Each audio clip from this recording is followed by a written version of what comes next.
Fox Sports. We are Fox Sports. We are San Diego.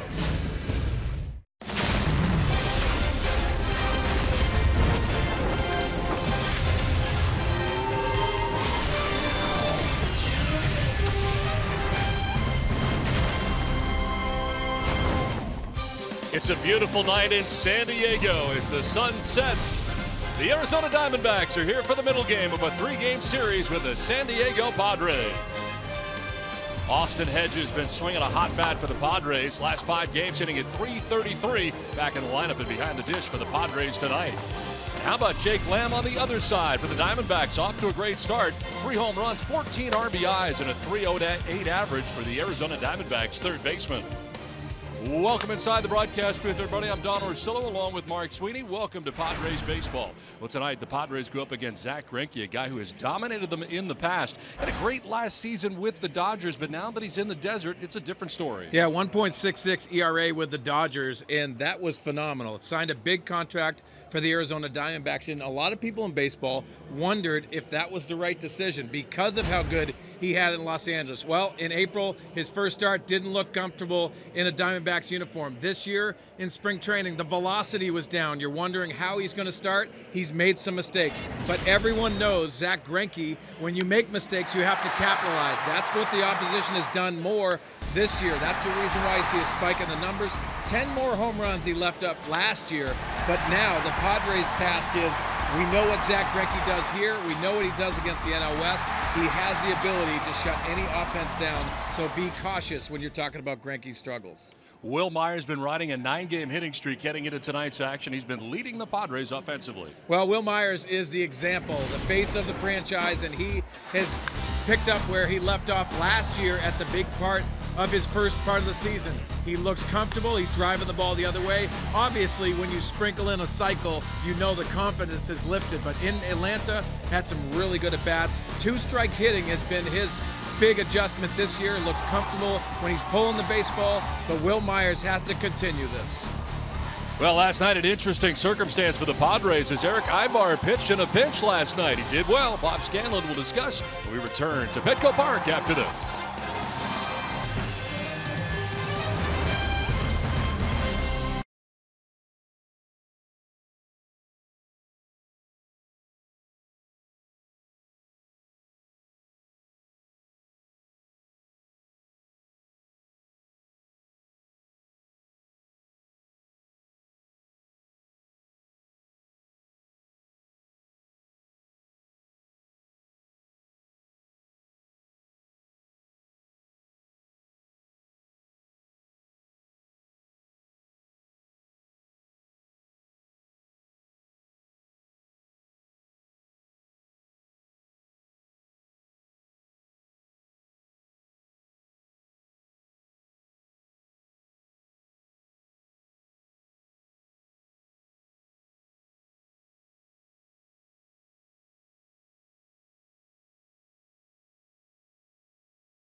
Padres baseball, brought to you by Honda.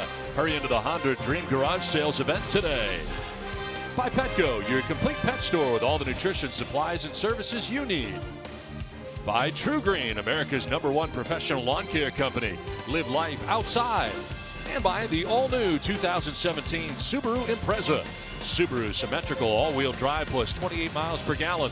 More than a car, it's a Subaru. Welcome back to Petco Park. As we get ready, we'll send it down to field level and Bob Scanlon. Bob? Hey, thanks, Don. You know, you come to the ballpark each night, you might see something different, and watching Eric Ibar pitch last night was certainly something different. Sometimes the game gives you lemons, you've got to make some lemonade, and Ibar's performance was certainly the sugar in that drink last night. Here's what Andy Green had to say about that light moment in last night's ballgame. I actually started cranking my arm towards him at shortstop to see if he wanted to pitch, and he cranked it back at me. You can't really go out there and have a conversation. So at that point, I felt like Christian had thrown enough pitches, and frankly, at some point in time, you got to smile. You got to enjoy the moment, and it's tough moments to enjoy. Nobody likes getting beat. Nobody, trust me, nobody hates it more than I do. But at some point in time, your players got to smile. Did we see the whole repertoire tonight? It looked like we had fastball, changeup. We got a breaking ball also. Sí, tenía split, change, slider, curva, sink. It's coming down tomorrow. So part of me wants to see the split finger, but then part of me says, no, I'd rather not. Hey, you know, it's a fresh night tonight, and we're going to see if the Padres can attack Zach. Zach Greinke going to the mound for the Diamondbacks, Jhoulys Chacín for the Padres. Padres, Diamondbacks, first pitch coming up right here on Fox Sports San Diego.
Going right after those hitters.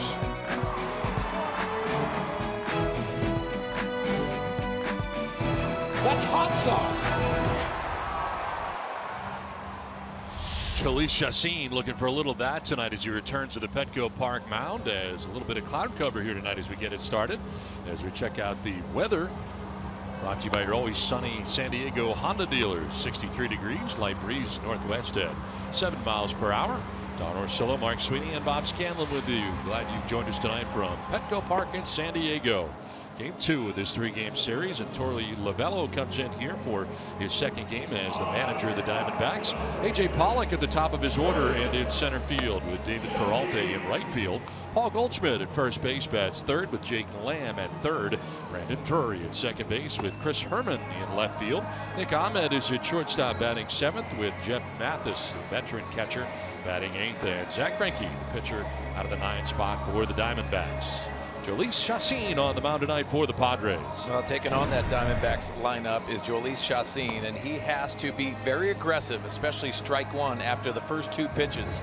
And then the slider. When he finishes off his slider with the velocity of his fastball, he can get some strikeouts and some easy ground balls.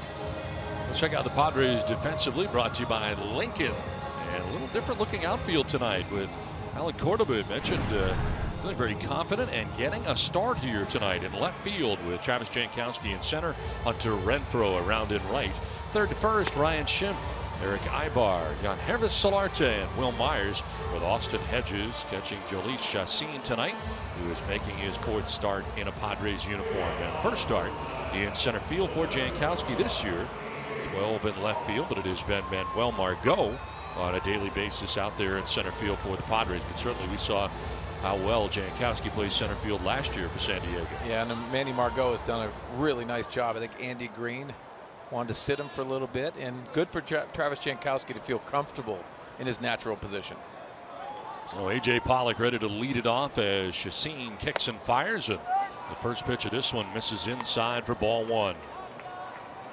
A.J. Pollock off to a 267 start, but more than that, he brings a lot to this team, and a guy that we're without for the most part last year, and comes into this year leading off every day for them, playing a good center field, and just adds an element that they went without last year. Well, I think it helps first-year manager Torey Lovullo coming in and knowing that you have your catalyst at the top of the order.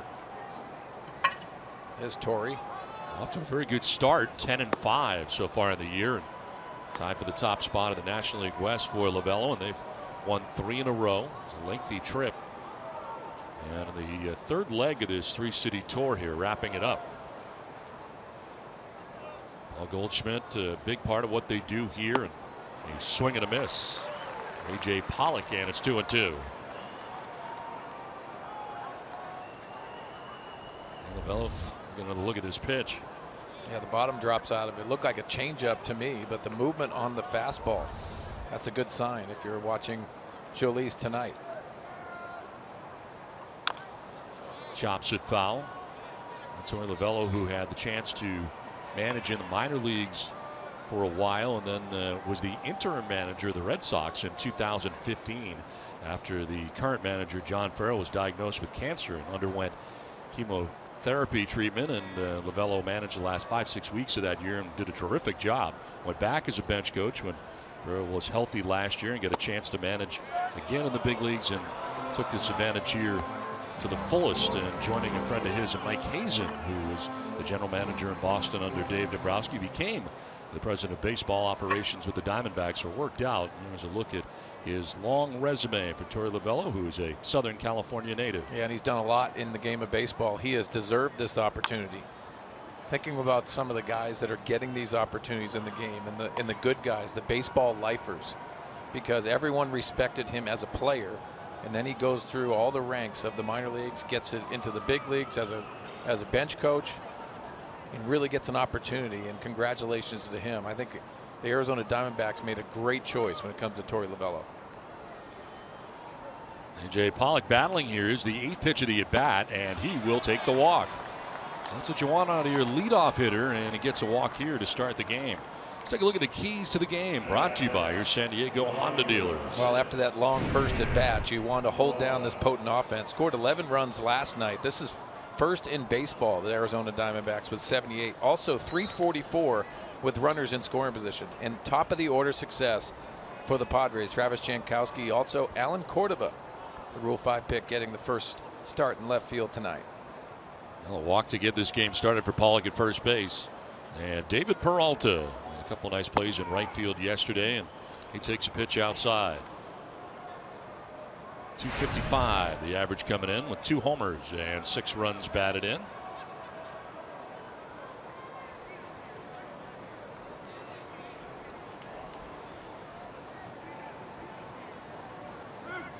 We're talking about Cordoba, a guy who does not look like he's getting his second major league start. I mean, this guy appears to be very mature beyond his years. Well, even with his pinch hit at bats going in as a double switch, he has performed very well and looks the part. Andy Green wants to try to get him in there, especially when you get a hot hitter like that. You get the feeling he's going to play more if he continues to hit, and this one's right at him. Cordoba out there in left field, jogs in and takes care of out number 1. On cue out there, makes the catch. Got his first major league home run out of the way, certainly important. Had that over the weekend in Atlanta. And it's those moments, and everything, we'll always say it too, when you have your first and then you start feeling like you belong. That's a dangerous thing in the game of baseball, especially when you can go out there and just play the game you love. Saw him in the outfield during spring training and in the infield. As Paul Goldschmidt stands in with 1 out and 1 on. Pollock's got a good sized lead over at first base.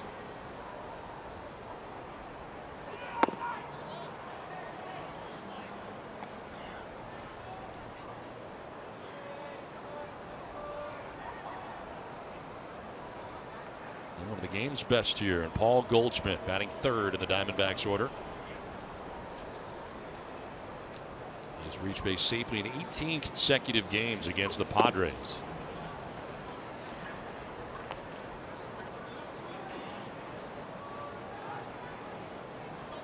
We were talking about it last night. 5th first baseman in baseball history with 100 home runs and 100 stolen bases. Throw to first, and Pollock diving back to the bag. Chacin coming into tonight individually at 1 and 2 on the year and into his 4th start. I'm concerned with Pollock at first, and there is reason to be concerned. Very good speed.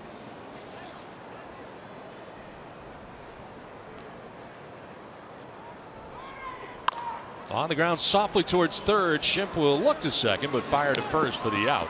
Didn't really have a chance there to turn any kind of double play, so it's the shore out at first base, and Goldschmidt retired as Pollock jumps into scoring position. Jhoulys Chacin with a 2-0 count gets a lot of movement on the fastball. That's his 14th pitch. Only 1 slider. He's been aggressive with the fastball. It's a 2-seam variety with a 2-0. Inducing Paul Goldschmidt to get on top of that baseball. That's what you have to try to do. Induce those ground balls. So 2 down here in the 1st inning with Pollock at 2nd base. Here's Jake Lamb.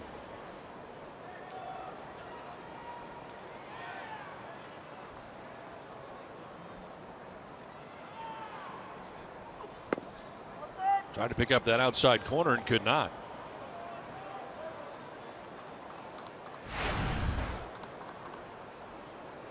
Good start to this year. Had a great start to last year, but hitting at .308 this season. 3 homers and 14 runs batted in for him. Set career highs in hits last year with 130. Doubles with 31. Well, look at the hot zone form of those 130 hits he compiled last year. Well, first half of the season, he really hammered the fastball. And that's the reason why you saw the Padres last night, especially with runners in scoring position like this, go to that breaking ball. And then it becomes a guessing game. I probably figured he'd get the fastball 2-0, did not. And took it for a strike.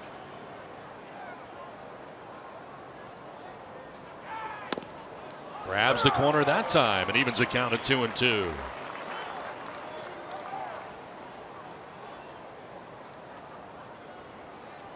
Well, Chacin, the opening day starter for the Padres, and able to pick up that outside corner. And Austin Hedges doing a really nice job showcasing that for home plate umpire Tony Randazzo.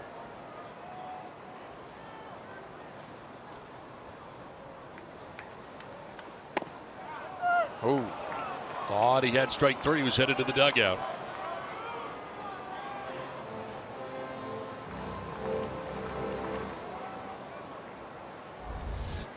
Let's see what it is. Just inside. That's a good call by the home plate umpire. Chacin saw that late movement. Tony Randazzo calling the balls and strikes tonight for the umpires. Lamb will foul it off and stay alive. This is season number 10 in the major leagues for Jhoulys Chacín. Signed as a free agent with the Padres in December of this last offseason. Of course, spent time at the WBC during spring training playing for Team Venezuela. Splitting last year between the Braves and Angels. Combined 6-8 record last year. Logged 144 innings between the two locations. Payoff pitch again to Jake Lamb. And it's on the ground on the first baseline. It's fair. And Myers will tag the bag to end the inning. Pollock left at second base. The Padres are coming up.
Top of the first inning, and here come the Padres as Andy Green has a starting nine that has Travis Jankowski leading it off and in center field with Alan Cordoba in left. Will Myers at first base, John Harris Solarte at second, Ryan Schimpf at third with Hunter Renfroe in right field. Austin Hedges doing the catching, Eric Ibar at shortstop bats eighth, and Jhoulys Chacín the pitcher out of the 9 spot as the Padres lineup is brought to you by Toyota. Zach Greinke on the mound tonight for the Diamondbacks. Let's take a look at the 33-year-old. Velocity has been down, so you're wondering what's going on with that, but also sets up pitches better than anybody. Pitches to all quadrants of the strike zone. He will get you strike one, and then he will work the edges, but particularly down. And Manuel Margot has been leading off for the Padres. Starts the night on the bench as Jankowski leading it off tonight. And taking a strike, down 0-2.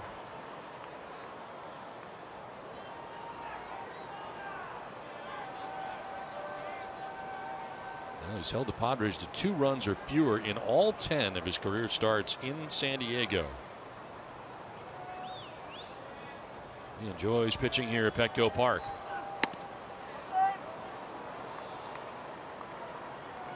the one thing you don't want to do with him, and you don't want to get in a guessing game, because you're going to lose those battles a lot. He preys on those hitters that are trying to guess with him.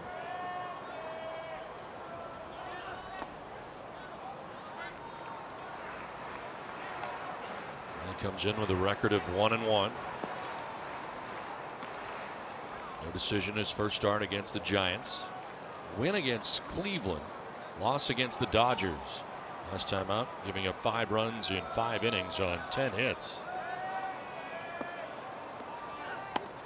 And he picks up the outside corner. Jankowski gingerly backing out of the box. Was not really sure about that one, but Randazzo rings him up, strikes him out, 1 down. Let's check out the Diamondbacks defensively. Left to right in the outfield, it is Chris Herman, A.J. Pollock, and David Peralta. Jake Lamb at third, Nick Ahmed at short. Brandon Drury at second with Paul Goldschmidt at first. And Jeff Mathis does the catching for Zach Greinke tonight. 1 out, Alan Cordoba. The swing and a miss. Off balance cut there. Fooled on that pitch. We highlighted Nick Ahmed at shortstop. He gets the start tonight. Tall, lanky shortstop that has a lot of ability, especially at short. Good soft hands, really good range, and a strong arm. Cordoba down 0-2. A very good road trip for the Padres, going 4 for 7 on the trip. 3 for 5 in the series against the Atlanta Braves, and getting a start tonight in left field. 4-game hitting streak coming in, and jump back out of the way of a pitch in tight.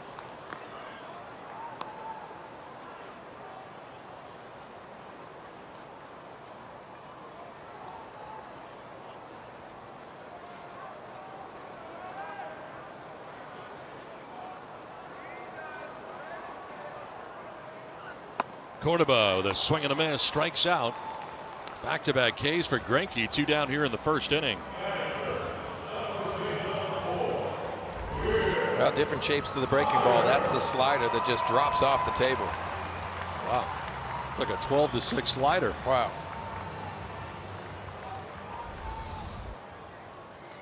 Cordoba had a tough time with it. 2 down here in the first inning, and brings up Will Myers. Off to a terrific start. 361 on the year for Myers. 3 homers and 10 runs batted in. And riding a 9-game hitting streak coming into tonight's game.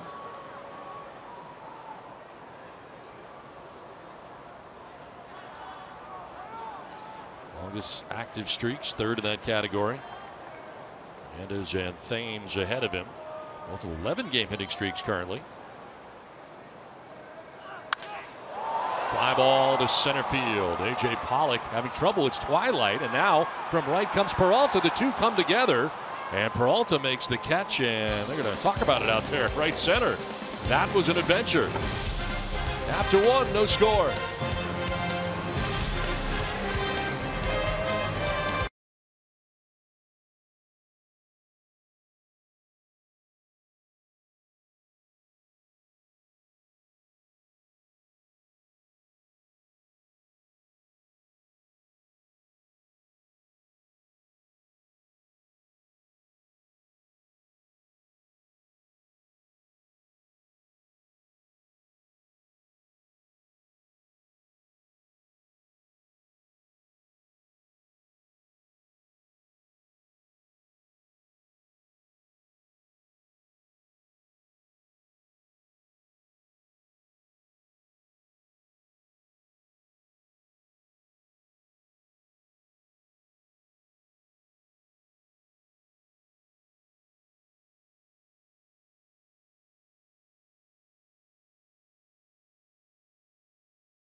The Padres and the Diamondbacks as we head to the top of the second inning.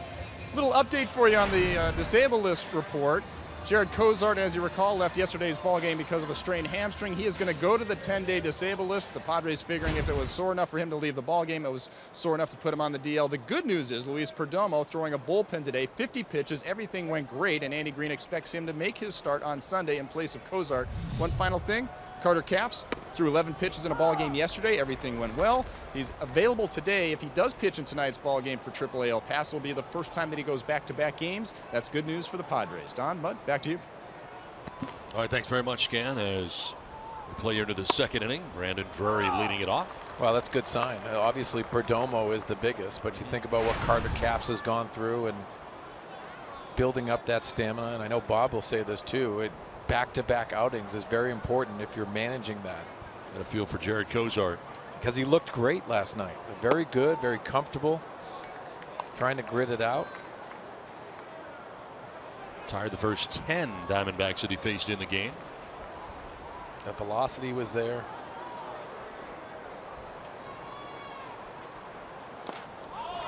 In the dirt, a check swing. Did he go? No. They checked with Jerry Davis, the crew chief. First base umpire said he didn't offer. And it is 2-2 to Drury. Followed by Herman and Ahmed here in the inning. Look at Jared Cozart's line as it turned out. 3 runs, but only 1 was earned, and ended up throwing 60 pitches before departing, and now finds himself on the DL.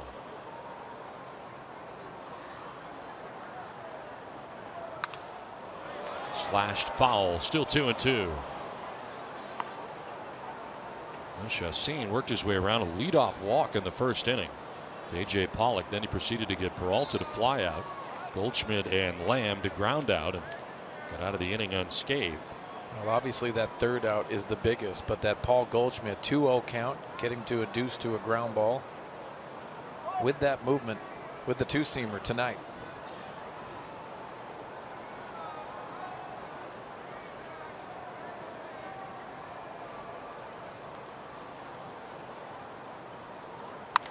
Drury will get this into left field out of the reach of Ibar. Base hit for Drury, and the lead runner on for the second straight inning for Arizona. Well, this got in on Drury. See the two-seamer that's elevated. I think that was on purpose. You can see him pulling his hands in, but stays behind the baseball. Gives you an opportunity to fight things off. So second straight inning, that lead runner is on, and it brings up Chris Herman. Herman came into the game last night defensively and gets a start in tonight's game in left field. They have gone. They'll check. Yes, he did. Rob Drake, third base umpire, said he went around, and hearing it a little bit from the Diamondbacks dugout, took a little peek in there. Herman at 176 so far this year, 11 games on the season, 3 for 17 out of the gate.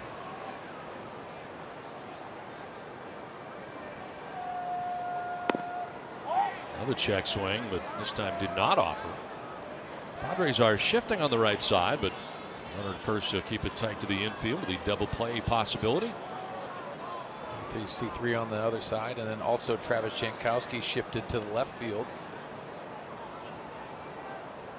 It's Johnny Washington, first base coach. Also, when they're not on the offense, he's dealing with the defensive alignment as well.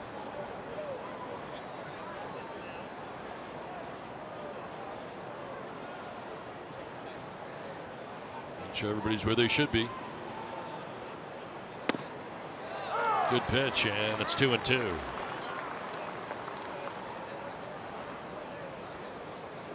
Tenth major league season for Chassin. Look at this last pitch. Now it's a good breaking ball. You see that tight spin, good feel for the breaking ball.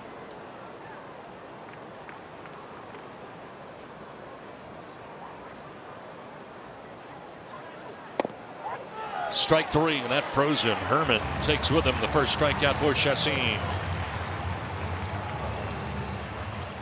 Sometimes you can get away with pitches. This is a bad location for Chassin. He wanted on the outside part. And then Austin Hedges going across, sticking it in the strike zone. A lot of times you don't get that call because you're reaching across, but he did. I like how umpires call that. Strike's a strike, and it goes over the plate. Tony Randazzo with the plate tonight. Nick Ahmed, the batter here, 316 to begin the year. Not started last night, back in there tonight. The tall shortstop. Well, Nick Ahmed, when he is inserted in the game, you got to worry about the hit and run. 1 out. These Diamondbacks want to press the issue and be very aggressive under Torey Lovullo.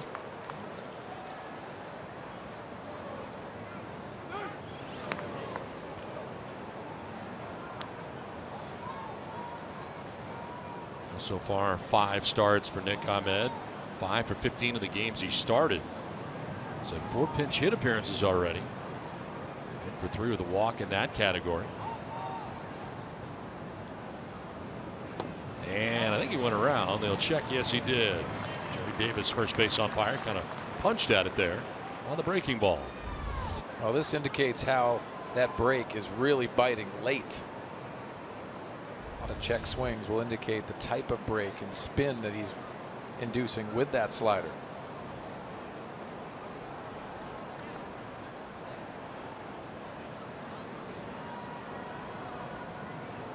Runner goes, and a swing and a miss. A little hit and run there, and it's not going to work out for Lovello and the Diamondbacks.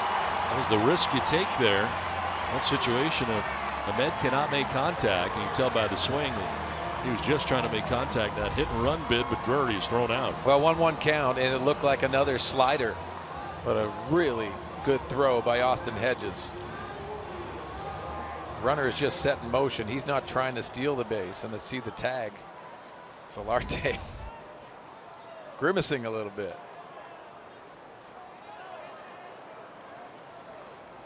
So 2 down now, base is empty, and a 1-2 pitch. Ahmed last year limited to 90 games after suffering a right hip impingement. Originally placed on the 15-day DL and then underwent season-ending arthroscopic surgery in August. Up the middle, Solarte to the backhand, plants and throws. Nice play. Ahmed is gone, but so are the Diamondbacks in the second. Inning and a half done without a score.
Around Major League Baseball, we wondered whether or not Bryce Harper would be bouncing back this year. I guess so. 4 for 4 in the ballgame tonight, including not 1, but 2 home runs.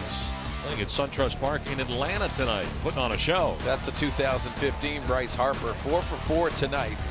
Also an intentional walk here in the bottom of the 8th. He's a triple away from the cycle. That's a good sign for the Washington Nationals. Got a grand slam mixed in there. One of the 2 home runs. And there's a fly ball skied out to left center field, and look out, it is Herman stepping there in front of Pollock, and Pollock, who is the center fielder, but he was stepped in front of by Peralta and last inning. Now Herman steps in his way. Well, kids out there, listen to your center fielder.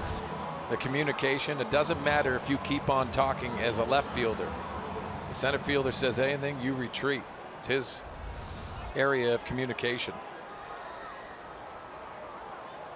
Later on, we will be having Steve Finley out in center field, and we'll talk to him a little bit about that. But boy, he's a center fielder. He's calling off his right fielder, and he didn't listen. He was calling off the left fielder, and he didn't listen. Although he didn't see it at first out there last inning. With spot starts that I had next to Finley, I looked at him. I said, "You got everything. I'll take the line. You get everything." So it was never a problem with you actually stepping in to take it? No, I didn't collide with Steve Finley. If I did, I was probably going to get optioned down to Portland. Steve was one of the best center fielders I have ever seen. He could impact a game. Visually remember him at Qualcomm, just going into those outfield walls they would give with the palm trees behind them. A little pop up. Jake Lamb steps into foul ground and takes care of out number 2. Ryan Schimpf retired in the first 5. Padres on the night retired by Zach Greinke. That's right, I do remember that. They were all having some give. It did. And a lot of these fields now do not have give. So it's going to be interesting the mindset of an outfielder running into those walls. So A.J. Pollock up in Los Angeles run into it. Christian Yelich also. That's right. So 2 down. Hunter Renfroe standing in. Renfroe batting out of the 6th spot. Now Jock Peterson for the Los Angeles Dodgers made one of the best catches I've seen here at Petco Park. Running into a wall, robbing Justin Upton.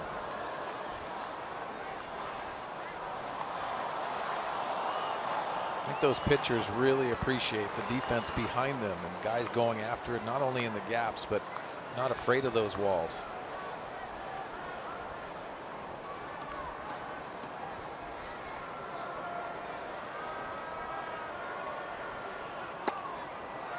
Tried to pick up the outside corner, could not. Greinke with 2 strikeouts in the first inning. Retired the first 5 Padres in his outing. Just appears to be very comfortable on this Petco Park mound, as always. And a swing and a miss, 2-2, changed up that time. So many weapons, and the biggest weapon is location.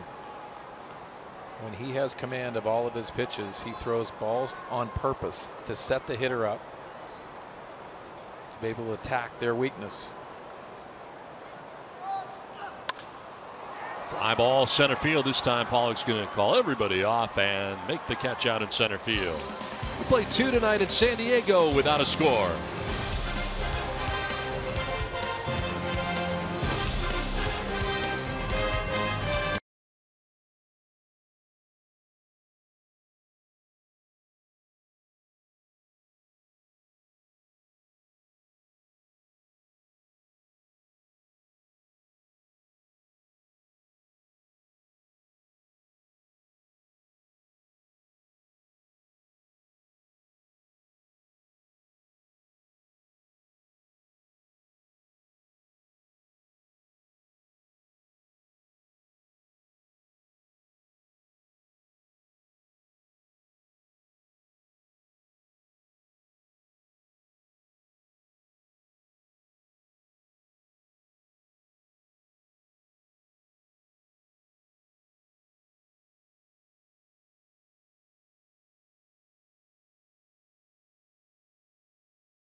Cordoba out there. These guys watch him get first hits. Now watch him get second, third, fourth, fifth hits. Now like Cordoba's kind of settling in. It's a tough draw for him with Greinke today, but I gave him like Bumgarner draw, so I figured why not give him Greinke too. So after this, the next start will probably be Kershaw. So he looks good right now though. So I felt great about his at bat yesterday. So these guys will be out there and they'll be getting opportunity. Andy Green talking about Alan Cordoba getting the start in left field tonight, and he's not messing around. At first he gave him the start against Bumgarner, he said, because look, these guys are young, they don't know any different. But now after seeing the hit tool that Cordoba has, his ability to recognize pitches and put the barrel on the ball, he's getting more confidence in him. Guys, back to you. All right, a liner here to Jankowski for the first out as Jeff Mathis is retired. Yeah, Cordoba has been a lot of fun to watch, and started in spring training for us, and there are 3 Rule 5 guys who are on this team right now. You know, you always look at it and to see if they're dominated, and you don't see that with Alan Cordoba. Obviously, he's going to go through his growing pains, but it works on the other side too. Zach Greinke doesn't have a feel for what Alan Cordoba is all about. Yes, he has some video to watch. See Manny Margot getting a night off. He has produced, but it's a good time to sit back and relax. Greinke to center field. Jankowski coming in. Got a good jump. 2 down. RBI Baseball 2017 returns with a fast-paced pick-up and play MLB action packed with all your favorite MLB teams, players, ballparks, and much more. Get RBI Baseball today for Xbox One, PlayStation 4, and mobile devices. Learn more at RBIGame.com. That was a butcher. You may have to go to analyst camp this next offseason. Can I take a look at these before we go? Now, Bud really came out of analyst camp with great stuff. I mean, I thought he's a colors. New man this year. He has. His reads are impeccable. 6 weeks of analyst camp in Palm Springs. We couldn't do 2 of them. There's right. only a certain allotment of where you can send an analyst. This is sharply hit back up the middle into center field. Off the bat of A.J. Pollock. He is going to take a wide turn, but retraces steps back to first base. A 2-out single, and base runner here now for the Diamondbacks. Two-seam fastball elevated, and that's been the problem for Jhoulys Chacín. When he elevates, it flattens out just a little bit, enables that hitter to really get after it when it comes to using the middle of the field.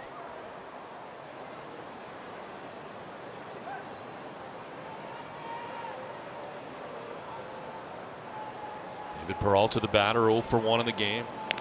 Check on Pollock, you have to. He walked in the first inning, was left at second base in the first inning, and now 2 outs, he is single to center, so been aboard twice. Top the order for the Diamondbacks. Hasn't got his lead yet, and Chacín going back over there again. Now, veteran pitchers will give different looks, different timing aspect, but you also can rely on Austin Hedges. Already thrown out a runner tonight on a hit and run.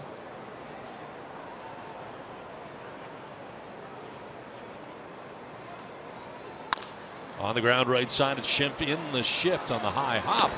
Will throw out Peralta and end the inning. 2.5 done without a score.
In the glove work last night, ending the game. Brandon Drury not even using his hand, flipping it with his glove. See Nick Ahmed coming across the bag and firing it for the double play to end the ball game. And then the Dodgers game, Hyun-Jin Ryu like a gato getting over to first base, but Adrian Gonzalez in a no man's land flips it up with his glove and catches it at his neck. That's quite a play. It was like Awakenings. Remember that movie Awakenings with a tennis ball? You don't remember that? No, I don't, but it was funny when you did it, though. It's a great movie. Well, Brandon Drury starting that double play here last night that ended the game, and pretty good defensively. Back at second base again tonight. Here's Austin Hedges starting the bottom of the third inning. Hedges, Zybar, and Chacin.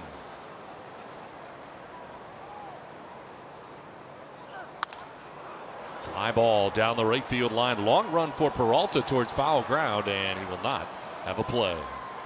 Paul Goldschmidt also down there, the first baseman, going a long way. You know, it's so hard to throttle back offensively against a Zach Greinke because you're constantly thinking out of the box, getting in, trying to be mechanically correct, but you can't overswing against these guys. Zach Greinke, Greg Maddux, they would blow up your bat because they preyed on guys that had big swings.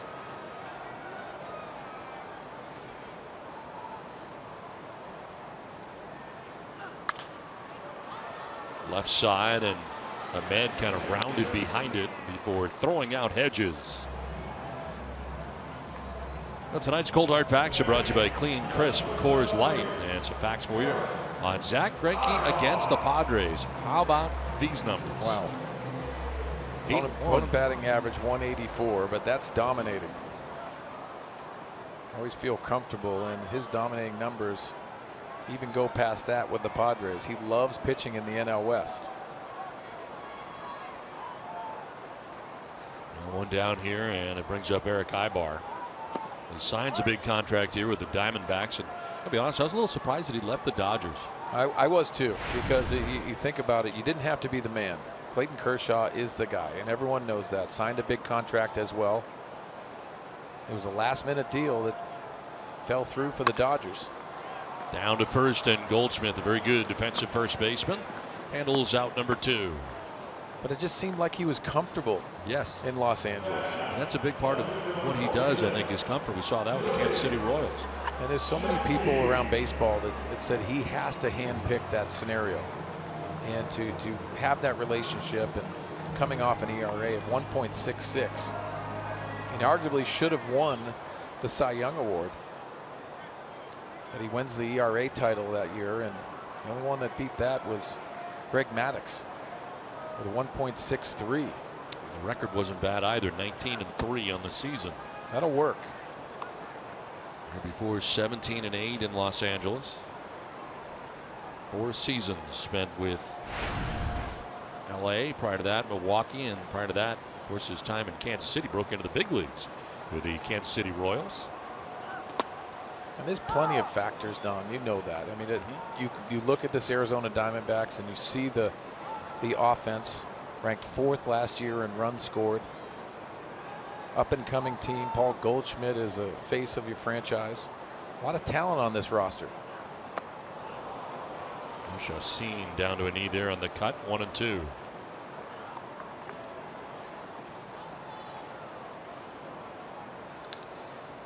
you think the problems for him have been more about the venue change here rather than the big contract and the pressure of it? Well, obviously we've indicated the numbers he has in the NL West, so that's a comfort factor. But pitching in an offensive-minded stadium in Arizona,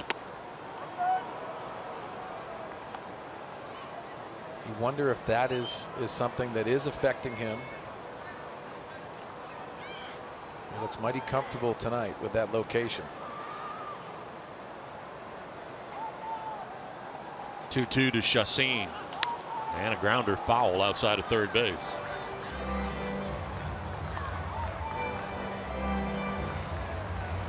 Some strengths and weaknesses for Zach Greinke. A lot of strengths, not so many weaknesses. Exactly right. Now the slider really is his pitch. He sets it up with that fastball location. Only a 197 opponent batting average. Bounces that in, a little frustrated on the delivery, and count has run full. Padres pitcher batting, Chacin. The plate so far has been pretty good, 2 for 5.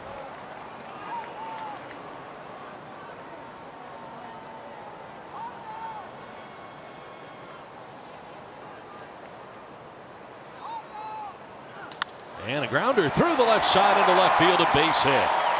3rd hit of the season for Chacin, and that's the first hit of the night for the Padres. Comes from their pitcher.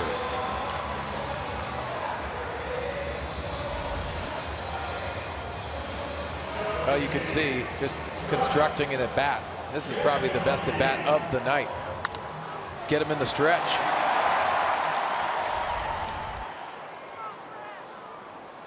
So Chacin aboard at first base, 2 down in the inning, and Travis Jankowski the batter. Second time through here for the Padres. Jankowski struck out looking in the first inning, 0 for 1. 22 games against the Diamondbacks. Good numbers for Jankowski, including .317 average.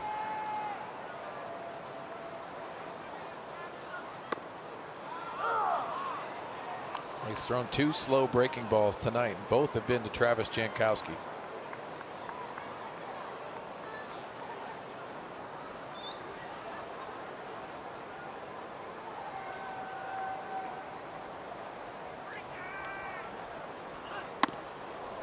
Grabs his attention, little up, and it's 1-1. Since May 31st, 2012, Greinke against the National League West, 31-9 with a 2.65 earned run average. That's pretty good. Yeah, it is. It's really good.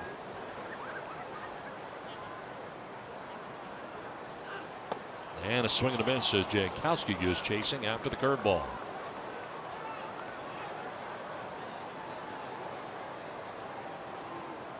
He's kind of shaking his head as he climbs back in the box.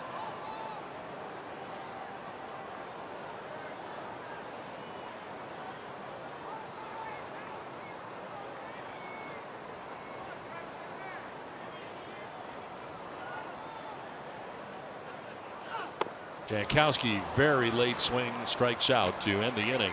Second time he has struck out. 3 Ks for Greinke. No score after 3.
Chacin and Greinke tonight from San Diego. It's game 2 of the 3-game series between the Padres and the Diamondbacks. We welcome Steve Finley, who is out in center field. Very familiar territory for him, although he's beyond the fence this time. I don't like him behind the fence. I like him in center field, but make sure you get a proper stretch fence. Yeah, well, some days the pitcher probably wants me sitting out here. How comfortable is that? It looks pretty comfortable. It's very comfortable. I want to sit back, kick my heels up, cross my legs, and watch a game here. The only thing to make it better is if I had a beer. Well, enjoy it. Hey, Steve, one of the things that you think about, though, is getting here in sight lines in center field. Tell me what you see out there for Petco Park. Well, it is the most beautiful stadium in baseball for a reason. I mean, the grass, obviously, if you could go out there and lay in that grass, it would be a perfect nap in the daytime. But it's an expansive field. I mean, it's a big field to cover.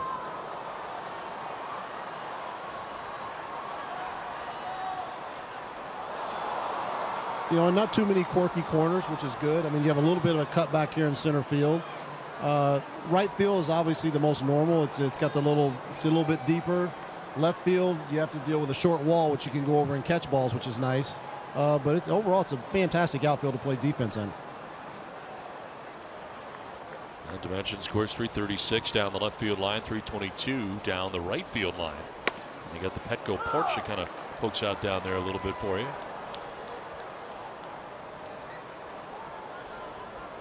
There's Petco porch. See a lot of balls land in that general direction.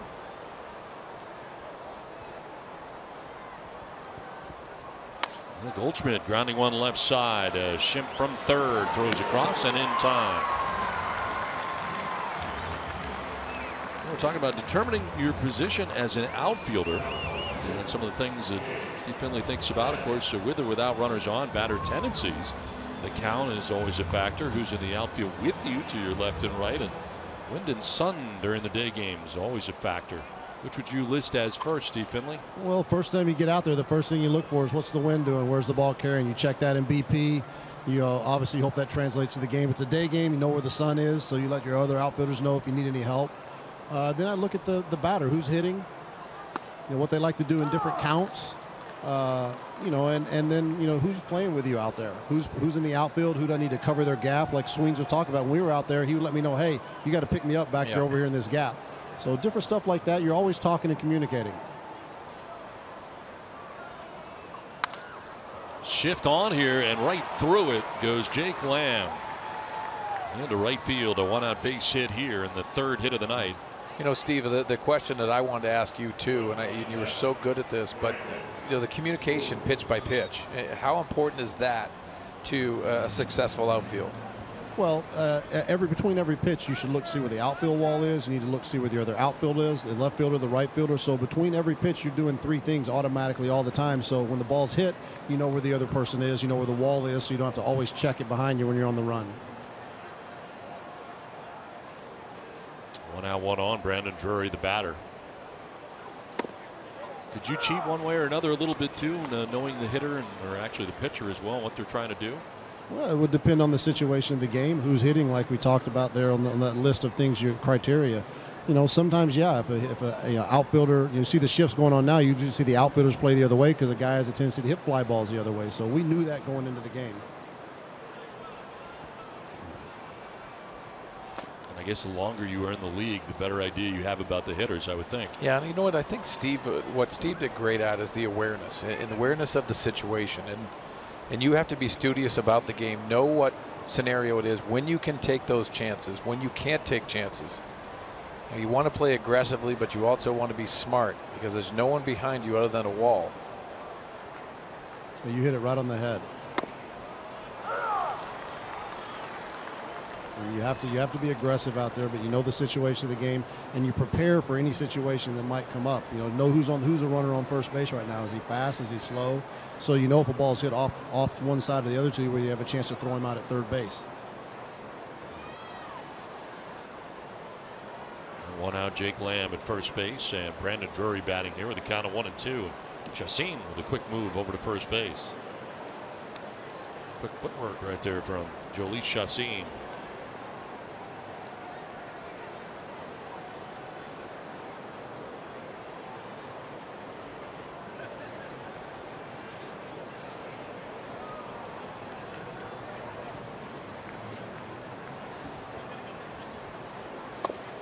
And he chases after that pitch, down and away, and strikes out. Second strikeout for Chacin.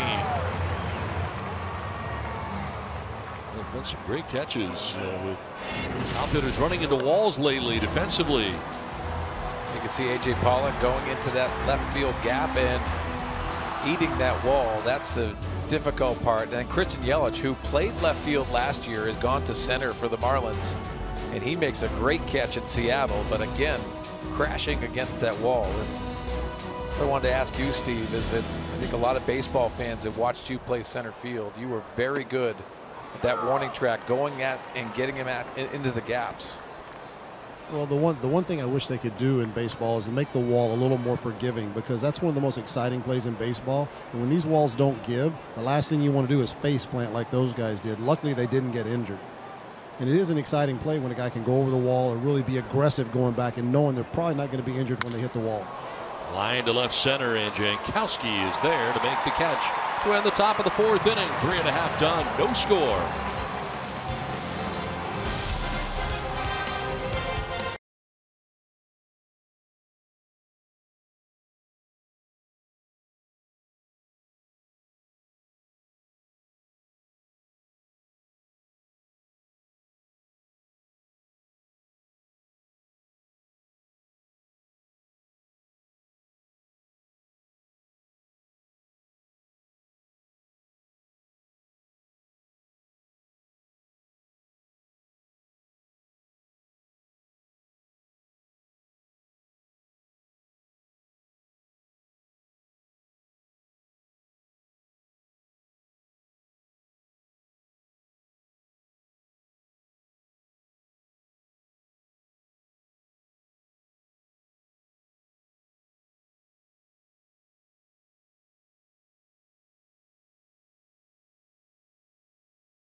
Outfield play, and Travis Jankowski last half had that first step quickness.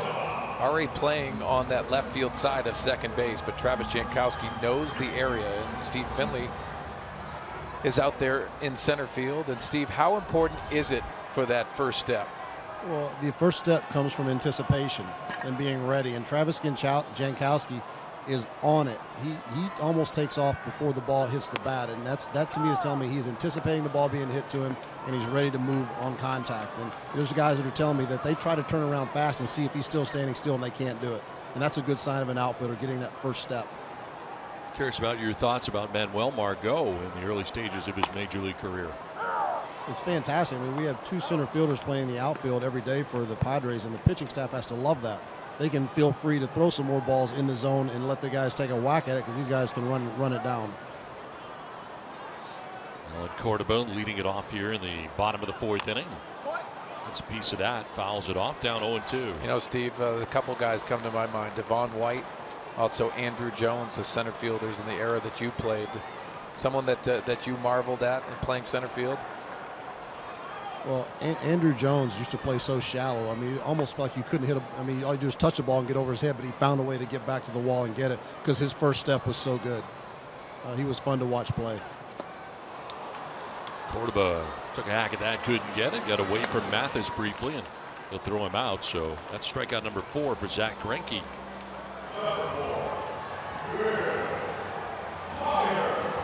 We're talking about the give and the wall, and I guess as Sweet Dog was saying, Qualcomm had a little bit of give. You must have liked that. Oh, I love the baggie. I could run into that thing full speed, and it would just grab you, and you'd almost disappear and just spit you right back out, and you come out with a smile on your face, not a big bruise. He was so good at that. It impacted him, and to his credit, I know he's not going to say this, but out to right center, and that's going to get down. Cutting it off is Pollock, as Myers will throw the brakes on, but he's got himself now a 10-game hitting streak with a base hit here. Second hit of the night for the Padres. Well, this is a scalding line drive, and you got to capitalize on that fastball, even hit off of the plate. That's how the plate coverage of Will Myers. That was That was part of his mantra all spring training is don't miss the fastball, stay on the fastball every pitch. It really is a simple approach, but it works. And he knew coming into this season as well, the protection around him is going to be a little bit different this year than it was last year. You're not going to get a lot of good pitches to hit. He hit that one very well, and is aboard here with one down. On the ground right side, could be two. The second for one, on to first for two. Solarte grounding into it and ending the 4th inning. We head to the 5th with no score.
Batting practice, I make sure I hit balls up against the wall so he knows how it's going to come off the wall. I hit him in the corner so he knows how it's going to roll if it gets down in the corner.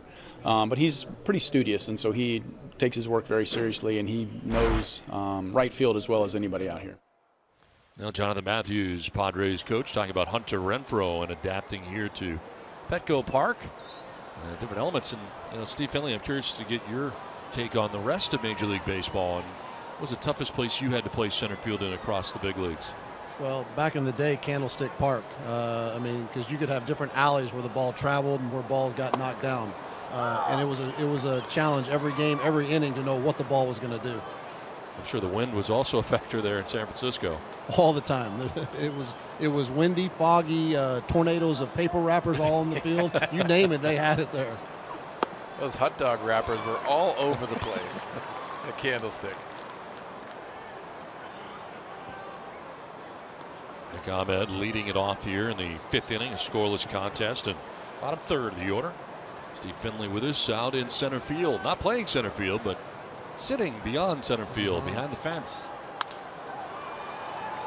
In the air to left field, and Cordoba makes his way in for out number 1 of the 5th inning.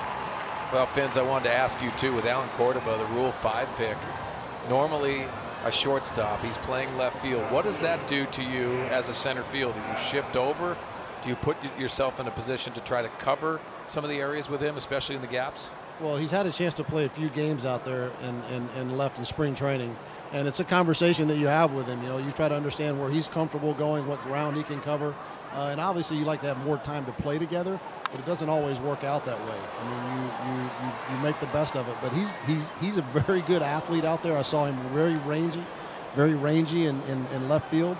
And, you know, it was fun to watch him play. He's a very good center fielder as well. So there's a lot of options for him in the outfield. And he's a good shortstop. That's his future. But right now he's getting opportunities in the outfield. Jeff Mathis with a late cut. Finns, we saw you a lot during spring training, working with players. How do you enjoy instructing? I mean, for me, that's the best part about being involved with the Padres is being able to work with the minor leaguers, working with the big league guys here, and just kind of feeding my information I have. I have a lot of information in my head, and you know, it's been great teaching it. Strike 3, and Chassin strikes out Mathis. Third K for Chassin, 2 down. Jhoulys Chassin is settling in, and it has a lot to do with his slider. Setting it up with the fastball command, but you see the depth. 78 on that slider, but the perfect location. 2 down here in the 5th inning, and it brings up Zach Greinke.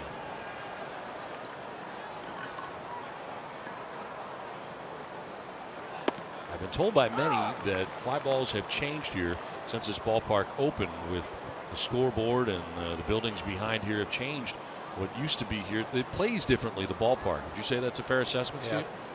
Absolutely. I remember my first games here when the ball got hit in this right center gap. I thought there was no chance to catch it. And it just I call it like a frisbee thrown into the wind. It just kind of set up in the air and just kind of fell softly, and you're able to run underneath it.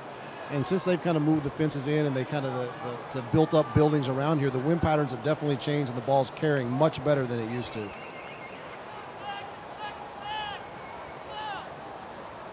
Chassin with an 0-2, and Greinke strikes out. Back-to-back Ks for Chassin, 4 in all. Halfway through without a score tonight in San Diego.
Diego presents Padres Baseball, brought to you by Sequan Casino. Play, win together in the heart of San Diego. By Jack in the Box. Try the Double Jack combo for just $4.99 only at Jack in the Box. And by Tough Turtle Turf, the industry's only lifetime turf. Last half of the 5th inning, pitchers duel tonight at Petco as Ryan Schimpf leads it off here. Shifting are the Diamondbacks on the right side as Schimpf takes strike 1 from Zach Greinke. Look at that shift on the right side. Schimpf fouled out to the third baseman Jake Lamb in the 2nd inning.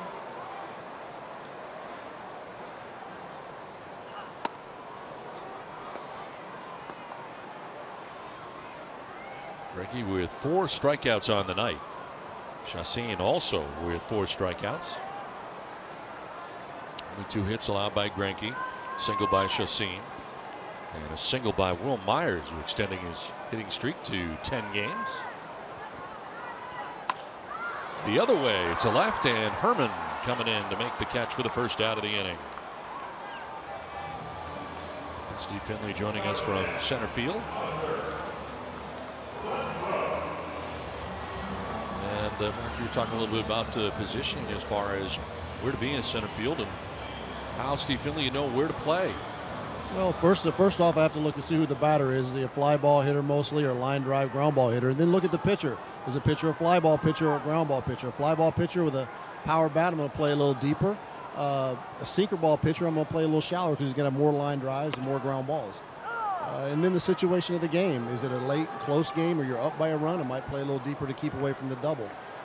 Just really, there's a lot of factors, like you can see, that go into exactly where you play. And I think the whole game you're moving around to different positions depending on who's pitching and who's hitting. So you were not a guy that played shallow all the time or deeper all the time. You see some guys play a pretty shallow center field all the time. I don't know if you remember Sammy Sosa in Chicago. You could go over to right field and there was 2 big footprints worn out in the grass, and that's where he stood. That's it. No, I'm not that guy.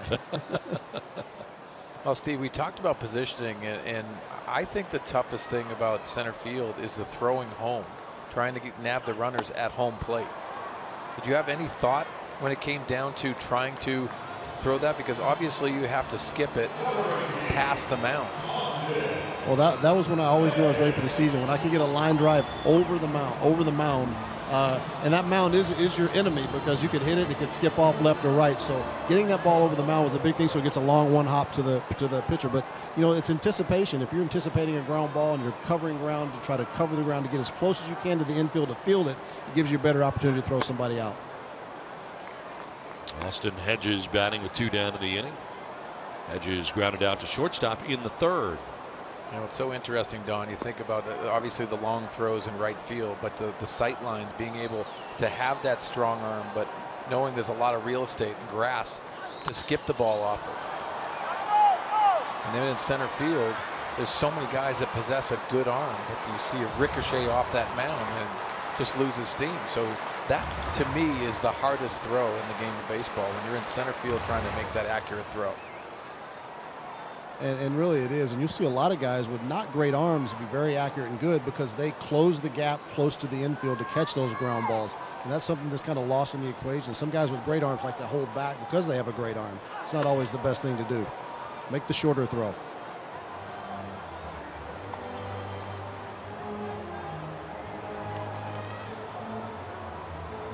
Austin Hedges batting with 2 outs, bases empty, and good distance looking back in from there, no doubt. Whew. This is headed there to center field, but Pollock will come into the slide and make the catch out there in center field. Hedges thought he might have a chance to have that one fall in, but Pollock made the grab to end the inning. Thanks, Steve Finley. You got it, guys. Thanks.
Playing at Safeco Field in Seattle, 2 for 4 against the Mariners. Last career game playing at Safeco Field, where he played right field for so many years. Mookie Betts struck out for the first time in his last 129 plate appearances in the 4th inning today in a Blue Jays win.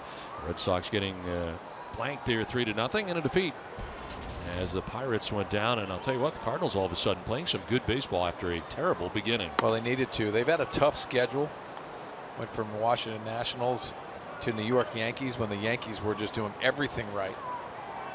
Got back and played Pittsburgh at the right time too. A lot of 2-1 ball games.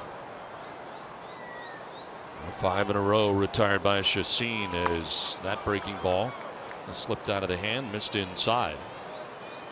One guy that he has had trouble with is at the plate right now, and A.J. Pollock. Walked and reached on a base hit to center field, so he's been aboard twice, and here he is leading off the 6th inning. He's really thrown some quality pitches when he gets to 2-0, and why I say that, that's a dangerous count. Induced a couple ground balls from Paul Goldschmidt, and that one right there. So many options to go to here. A little upset with himself there, falling behind 3-1.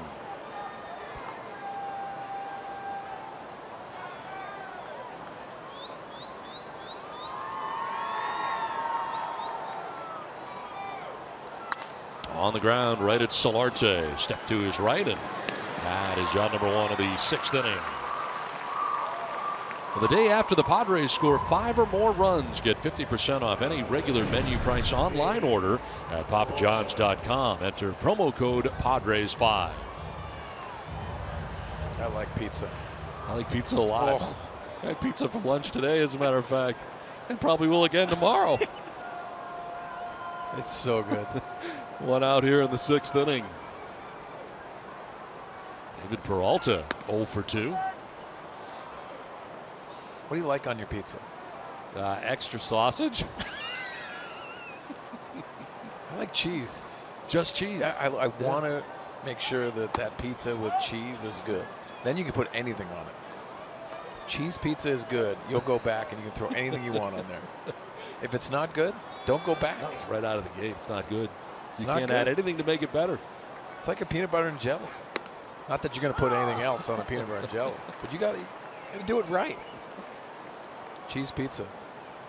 Yeah, I don't go full meat lovers pizza, but you like the sausage. I do like sausage. Probably not shocking information. I tell you what, Scan, let's ask you about the pizza. Seriously. What do you like on your pizza? Guys, you can't mess around. You got to go heavy with the sauce. You got to go extra cheese. And I'm a big fan of pepperonis and mushrooms myself. Really? Oh, yeah. Nice. But it's got to be, really sloppy with extra sauce and cheese to make it worthwhile. I like pepperoni mushroom combo. I like that.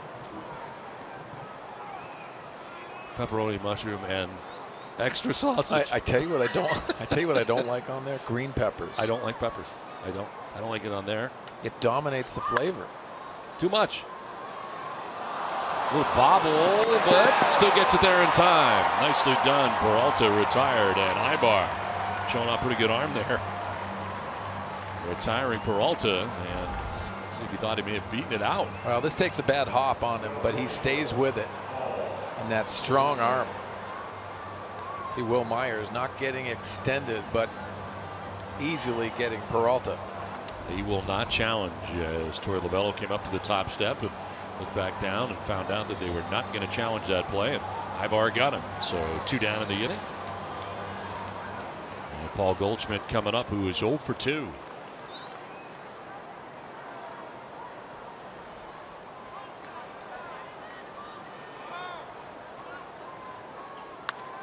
Oof. Really good pitch and a very good swing.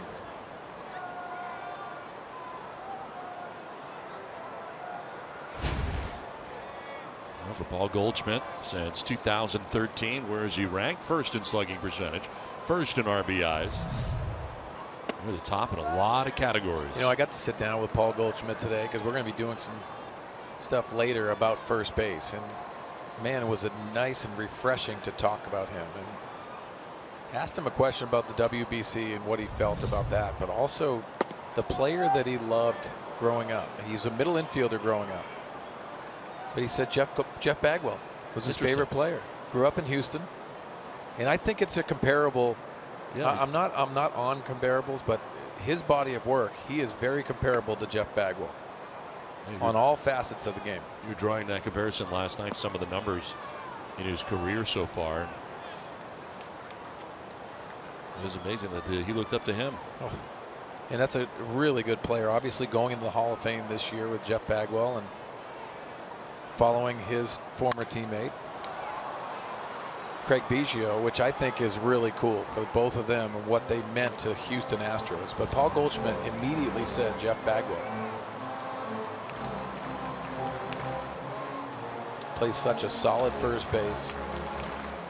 Very good in RBI situations and can dominate that, but also has a speed element to his game. We're talking about over the 100 home runs and 100 stolen bases last night, and pretty amazing you have that combination. Waves at that pitch, and Chacin strikes him out. 5 strikeouts for Chacin. Impressive, but when you're able to get Paul Goldschmidt on the breaking ball. We head to the bottom of the 6th, no score.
The bottom of the 6th inning, 8-9-1.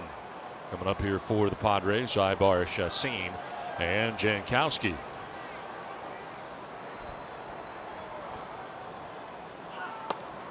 And it's strike 1 to Ibar, getting his second look tonight at Zach Greinke. Grounded out to first base against him in the 3rd inning. 31 career at bats against Zach Greinke. It's a pretty good sample size. That is 11 hits coming in. Might have gone. He did, according to Rob Drake. Well, both of these starting pitchers have had good bite on their sliders. Let's take a look at Ibar. Yes, he did.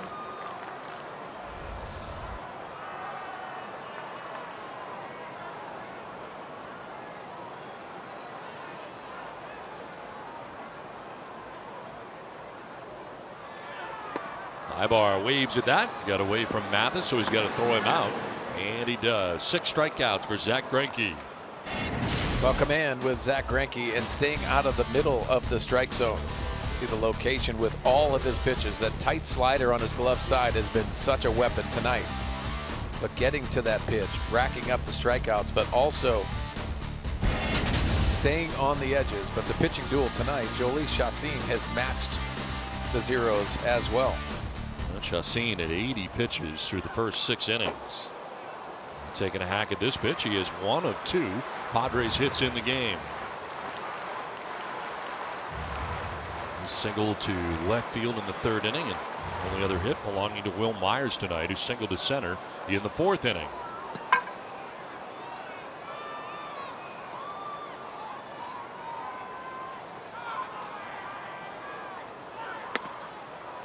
Strike 2. Greinke has struck out Jankowski twice, Cordoba twice. Got Renfroe and Ibar, each 1 apiece.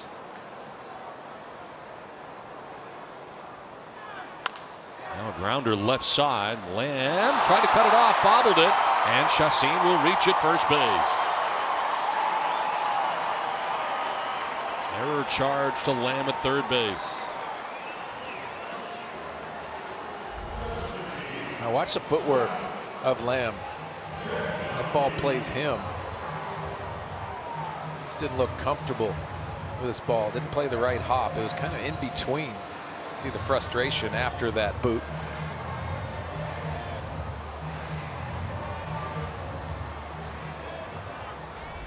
So Chassin at first base, reaching on the error with one away. And here is Travis Jankowski, and now you got Jake Lamb coming in at third base a couple strides. Fully aware that Jankowski will at times try to bunt his way on. Swings away and lifts a fly ball shallow left. Out goes Ahmed, the shortstop, for out number 2 of the inning. Closed captioning for tonight's game is brought to you by Wiener Schnitzel. 2 outs in the 6th inning with Chassin at first and Alan Cordoba coming up. He struck out twice, once in the 1st and once in the 4th inning. So far, he's had some tough luck against Zach Greinke.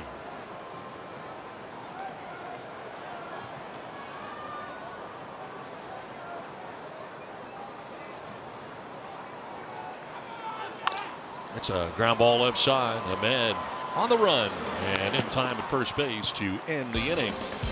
So not a problem with the error for Zach Greinke. Scoreless through 6.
Impressive night for both starters. Zach Greinke starting tonight for the Diamondbacks has 6 strikeouts through the first 6 innings. Has only given up 2 hits in the game, and he's been dealing all night long. 61 pitches through 6 innings, but he's been matched by Jhoulys Chacín, who has 5 strikeouts through the first 6. He's only given up 3 hits and has thrown 80 pitches through the first 6 innings. We are scoreless to the 7th inning we go. Both have been on point here tonight. They've been very good. And matching zeros is so important. Here's Zach Greinke coming in. Hasn't been on point, but he loves pitching here at Petco Park, as the numbers indicate. Jhoulys Chacín and Greinke have had very good sliders tonight.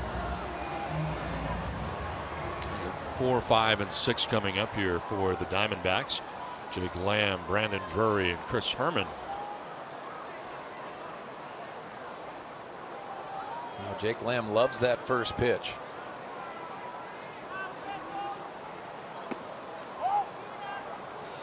Grounded out to first base in the 1st inning. Single to right in the 4th inning. Pollock's got a single, Lamb a single, and Drury a single.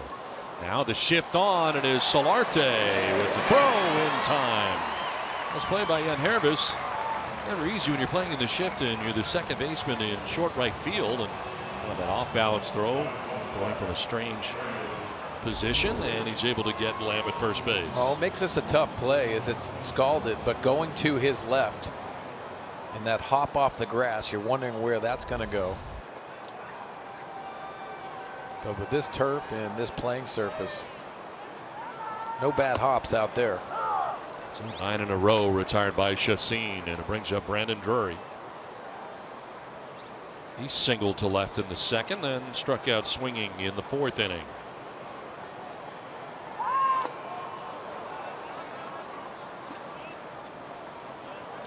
Our Fox Tracks by Nissan has that first strike right on the edge, and then that one 1-1 count. So important, especially when you're in a groove, to get ahead, to expose these hitters out of the strike zone. Chassin an out away from matching his longest outing of the year. 6 2/3 against the Giants in a victory. 3 hits and no runs, his best outing of the year.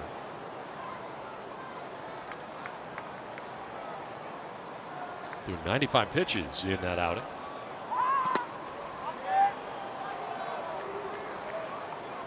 Falls behind 3-1.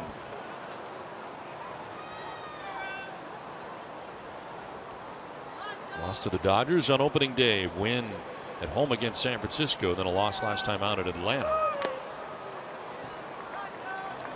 Fouled off and a full count now for Chassin. And tonight not getting any run support. You understand the importance of this start as well. A lot of guys got taxed yesterday with the injury to Jared Cozart.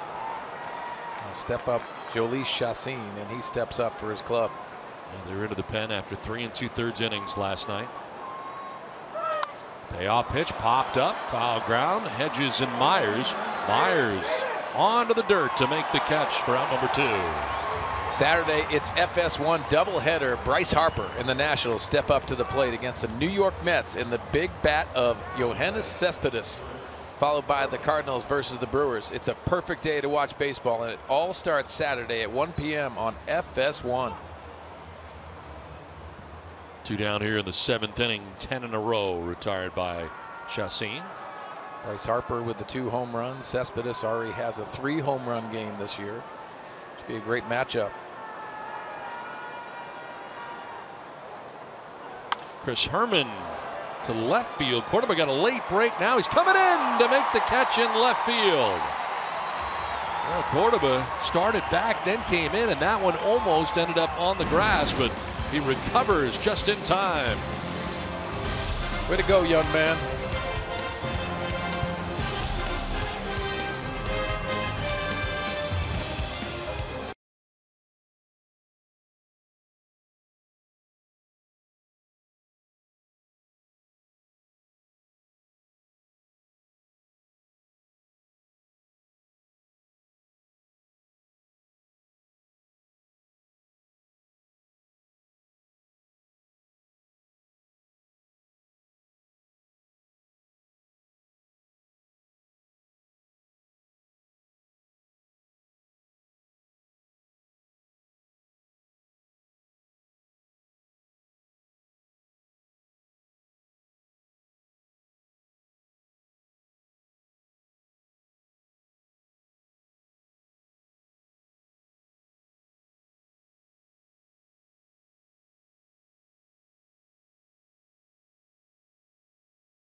Do it. You spent 13 years in the minor leagues before ever making your major league debut. What kept you going? The love of the game.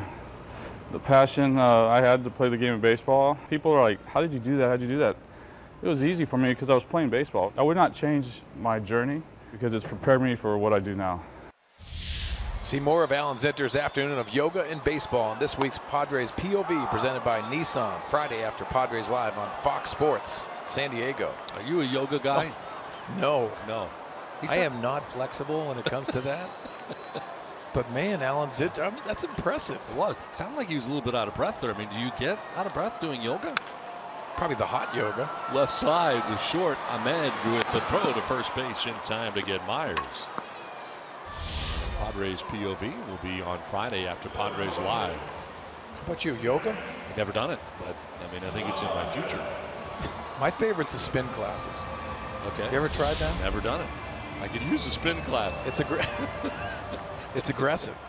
But Alan Zinter working on his, I'm sure he has to do it. He puts a lot of time at the ballpark. I had the chance to broadcast his games in AA and AAA. And as Michelle mentioned in that piece, I mean, he went 14 years in the minor leagues. I'll tell you something. I am a very bad scout, and I realize that because Alan Zinter is a perfect example. He was a AA in Binghamton, New York, and a AAA in Pawtucket.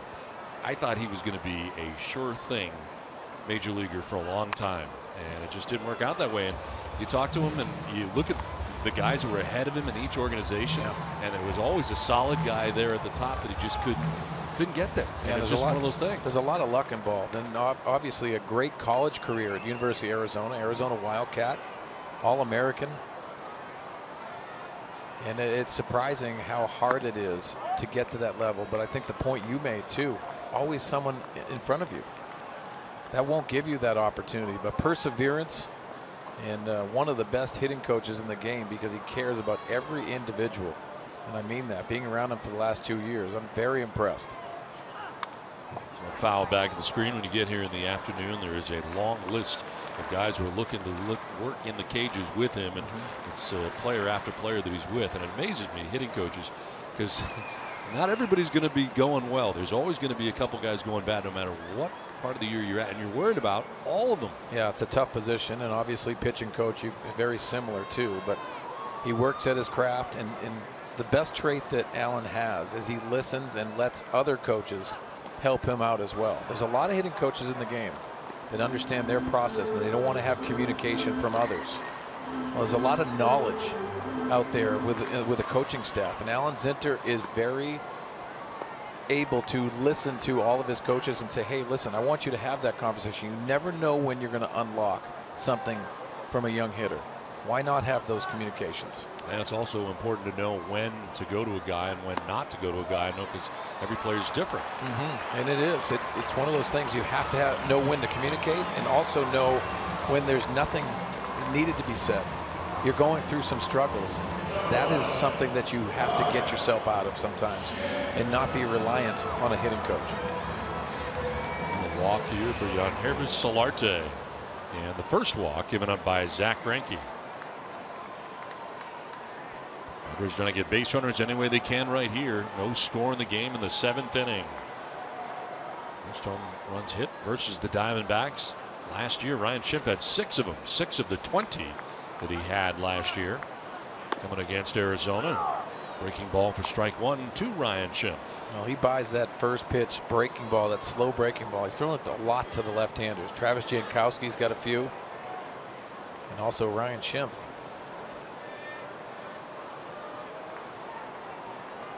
That's when you know you made it. Names are on the shoes. Yeah. I had to take the Sharpie out. Write them on there.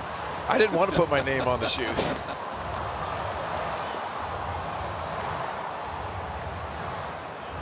I don't know this, and I should know this, but what number did you wear with the Padres? A lot. You had a couple different? It was a few. It wasn't a one-number thing? No, it wasn't. Now, my favorite was probably number 11 because I wore it because of Tim Flannery. I loved Flan. Still do, but loved him at third base. He was more intense than some of the players that were in the dugout playing. Mathis was looking to fire it down to first base, but bobble on the transfer. Solarte get back and no throw. And Nervous was doing some dancing down there at first base with 1 out.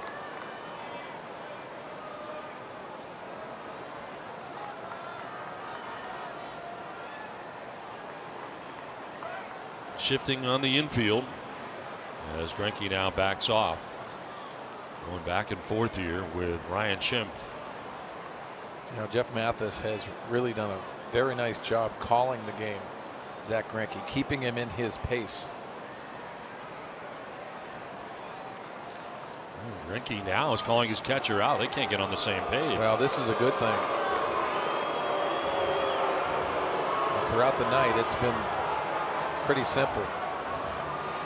Put the pitches down, and he has agreed with it. But right now, this is maybe too much thinking when it comes to Ryan Schimpf. He has power. He's done very well against the Diamondbacks, and that's a good sign. So this is important at bat during this game. That is the look of the conversation that Mathis just talked Greinke into.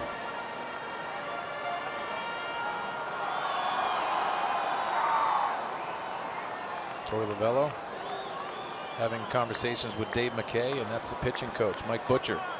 Longtime pitching coach for Mike Scioscia. 1 out, 1 on, and Ryan Schimpf here with a count of 1-2. And he will flip it foul off to the left out of play. Mike Scioscia and Jim Mathis doing the catching tonight. Mathis was in a tandem at one point, sharing the catching duties with Mike Napoli behind the dish for the Angels. And I always thought it was kind of a tough position to be a catcher under Mike Scioscia. He was such a great catcher in the Major Leagues. Definitely the expectations and the setting the bar high. The catchers these days, they have to execute a game plan. Fly ball, shallow center. Pollock got kind of a late break, but not a problem. He'll make the catch for out number 2. This copyrighted telecast is presented by the authority of the San Diego Padres. It may not be reproduced or retransmitted in any form, and the accounts and descriptions of this game may not be disseminated without the express written consent of the San Diego Padres. Nicely done. Thank you very much. 2 down here in the 7th inning. 1 for 8's not bad. Hunter Renfroe, 0 for 2 in the game tonight, has fly to center and struck out swinging.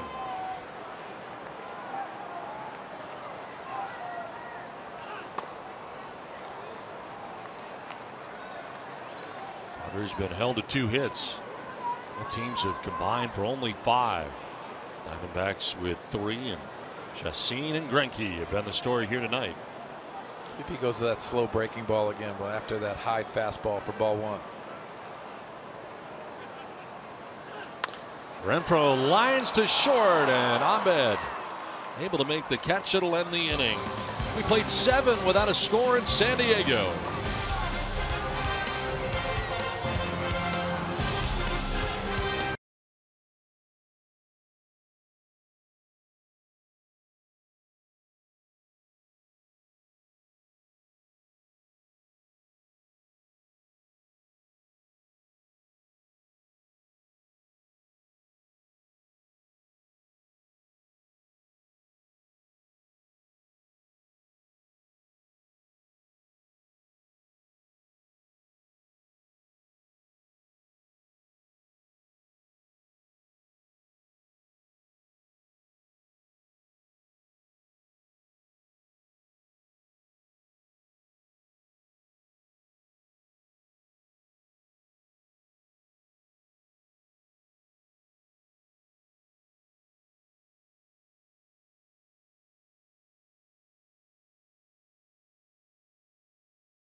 And Aaron Judge is a big man with big power.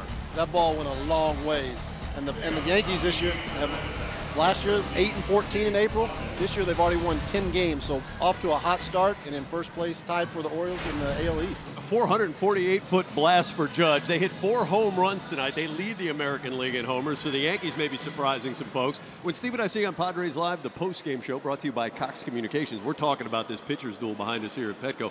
Great matchup, Chacin and Greinke tonight, so we'll talk about what has worked so well for Jhoulys Chacin, and you'll hear from Andy Green when we see after the final out. Don and Mark? All right, Mike and Steve, thanks very much. It is scoreless here in the 8th inning, and Nick Ahmed leading it off here. Made the catch on the line drive to end last inning. Ahmed and Mathis the first two, and this is in the air to left field. Cordoba coming in for out number 1 of the 8th. Well, it's time now for the Bill Howe plays of the game, and Jhoulys Chacin has dazzled in this game tonight. Through 7 1/3 innings. Don, it's been that glove side slider, especially away against right-handed hitters, and he has been fabulous tonight, setting that pitch up, but also two-seam success as well. There's Jeff Mathis, 0 for 2.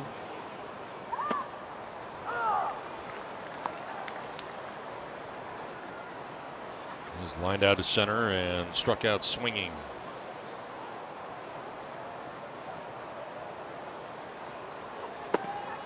You got to remember, this offense of the Diamondbacks came in first in baseball with 78 runs scored.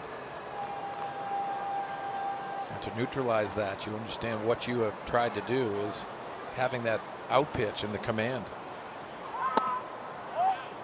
Really good pitch.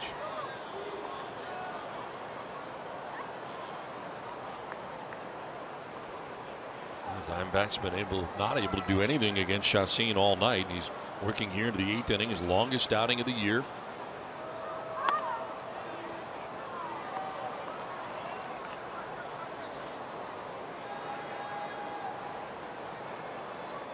He's equaled the most pitches that he has thrown. This would be the most that he's thrown in any outing on the year. And it is lined and caught at second base by Solarte. Let's take a look at the keys to the game. We revisit them from earlier. Brought to you by your San Diego Honda dealers. Well, hold down the potent offense of the Diamondbacks. 0 runs, and they're averaging 5.2 a game. That's a good thing. Top of the order, not so much. It's been a struggle against Zack Greinke.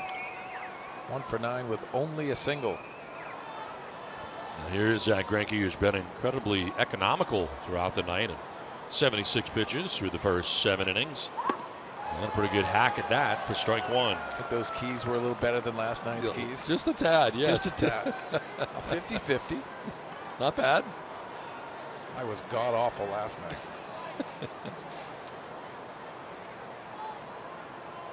And Greinke tonight has lined to center and struck out swinging. Carves this foul to the screen. You know, quick note, and we know Trevor Hoffman means everything to us. His son Quinn Hoffman, who plays for Harvard University, hit a big home run at Fenway Park over the Green Monster today. Congratulations, Quinn Hoffman. He was in the Beanpot against Boston College in the finals. Freshman shortstop Quinn Hoffman. That's outstanding. This one foul back to the screen. Beanpot tournament for years, a college hockey tournament, and they turned it into a baseball tournament. I guess it's been a long time now. It's been close to 20 years they've been doing that. It's a huge deal up in the Northeast, and of course, I have 3 older brothers. They all went to Boston College. I'll make sure I'll make that phone call tomorrow. In the air, foul off to the right, out of play. It's so interesting, and I remember Quinn and his brothers coming into the locker room with Trevor. They was always respectful about when they came in, when not to, and now they're playing college baseball. It's pretty scary. Back at second base, the shortstop Ibar makes the catch that ends the 8th inning. Scoreless tonight from Petco Park. Jhoulys Chacin's been outstanding.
Nissan.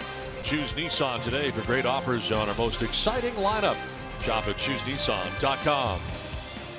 By Petco, your complete pet store with all the nutrition, supplies, and services you need.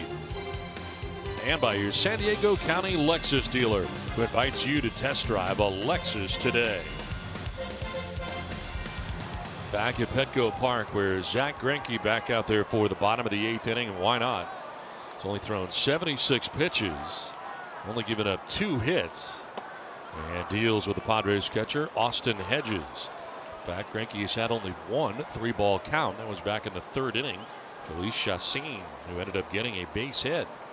One of the 2 hits the Padres have. Fly ball, right field. Peralta coming in a step or 2. 1 down here in the 8th inning. I want to remind you to join us tomorrow for the finale of this 3-game series. It'll be Patrick Corbin going for the Diamondbacks, 1-2 so far in the year with good ERA, just up over 2 at 2.18. And Clayton Richard, 1-2 with a 3.60 earned run average. Get you started with Padres Live at 5:30. Just a little earlier here tomorrow night. And both of those left-handers work very quickly.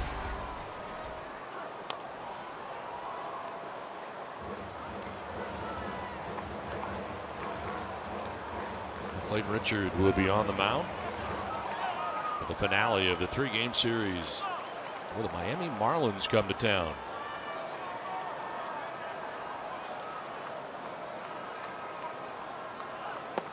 Swing and a miss, and Ibar waving at that pitch. He's throwing a lot of sliders to Ibar down. Locations have been perfect because it comes out of the hands of Zach Greinke. It looks like a fastball. It's that tight break. See if they go back to it. Yes, they are. A couple things going on right now. Manuel Margot has come out on deck. He'll be batting for Chacin. And Brandon Maurer is warming in the pen right now. So the Padres getting the closer ready. And this should be going to him in a tie game at home. If that is the case, if the Padres are able to score, may get a run, it'd even be better. 101 pitches for Chacin, 66 strikes. And a grounder foul into the Padres dugout. I'll tell you what, Alan Zinter picks off that. Done his yoga. He's working on his hitting coach duties, but also nabbing those foul balls. This Chacin, what a great night. If indeed he is finished.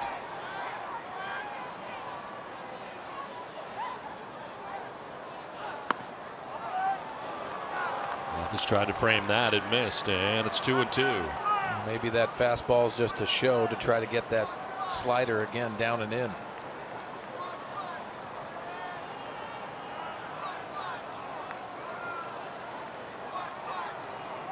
Curveball away.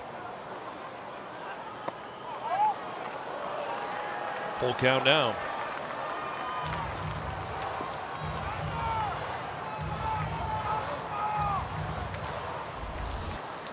Tony Randazzo, the home plate umpire. This was very close.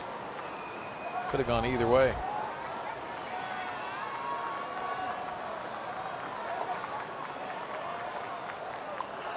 Ibar hits it in the air to right field. Down the line towards the pole. It is gone! Eric Ibar with his first home run in a Padres uniform puts San Diego on top 1-0. Takes Zach Greinke out of the yard. Talked about the history between these two, and Ibar with a high number of at-bats against Greinke. And he takes this one out of the yard to put the Padres on top. Well, Don, experience goes a long way, especially against talented pitchers. When he ends up taking the previous pitch, this is that slider that rolls into the center. And what a huge swing, the biggest swing of his Padre career.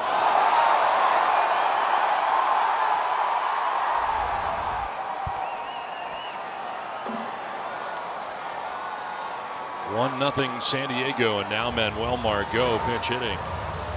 And that had to feel good for Eric.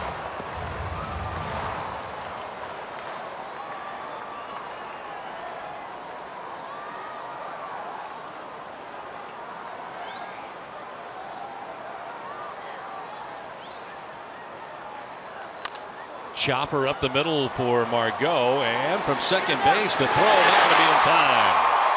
Infield hit for Manuel Margot, just too much speed. Nice bid there by Brandon Drury, but no chance.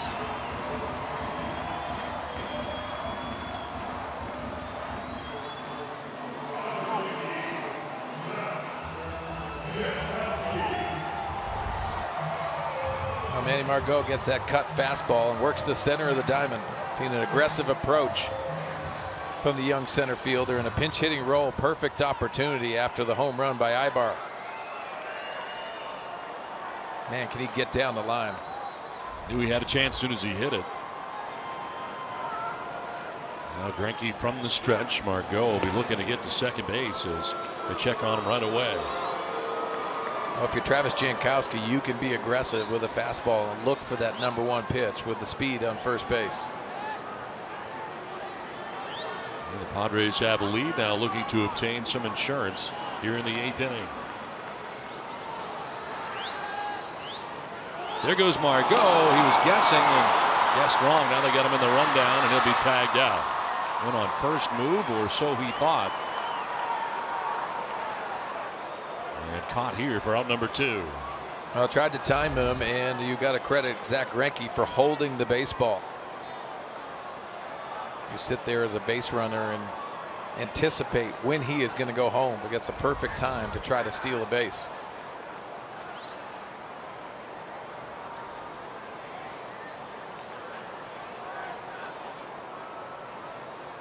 So 2 down, base is now empty. Back to the full wind is Greinke. And Jankowski will take a ball. 0 for 3 tonight. Couple strikeouts and a pop out for Jankowski in the leadoff spot.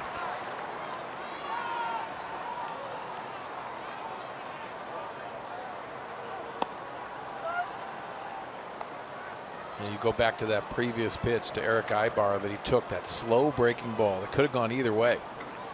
Bought himself another opportunity, and he capitalized on that. What a big swing.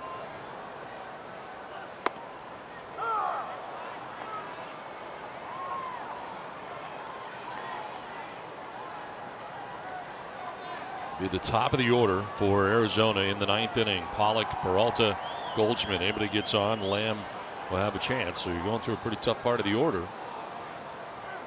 Swing and a miss for Jankowski. As Greinke changed up, and the count evens at 2-2. Couple teammates formerly of the Los Angeles Angels of Anaheim, Ibar and Weaver, talking it over.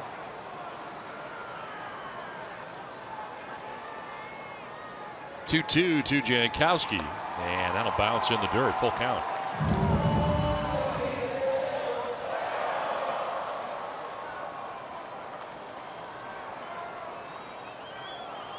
Field set up straight away.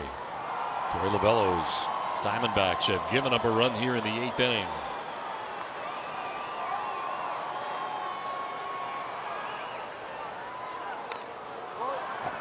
Travis getting the piece, staying alive.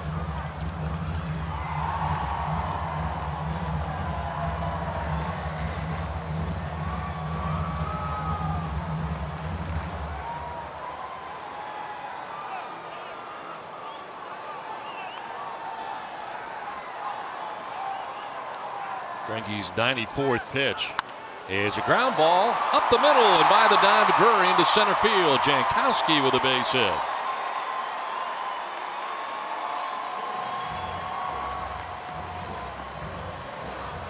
So coming into this inning, the Padres only had 2 hits, and Greinke has given up 3 now in the inning. Well, Don, you think about that changeup he fouled off the previous pitch and gives him another opportunity, much like Ibar. Single up the middle. That's a really good swing that he's had a tough night against Zach Greinke, but credit Jankowski from battling all night long.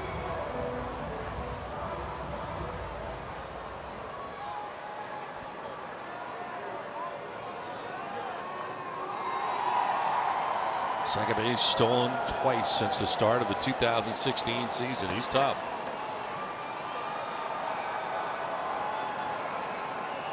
Jankowski will probably try here. They will check on him right away. Margot was caught trying to get to second base. 1 to 3 to 6 on the caught stealing.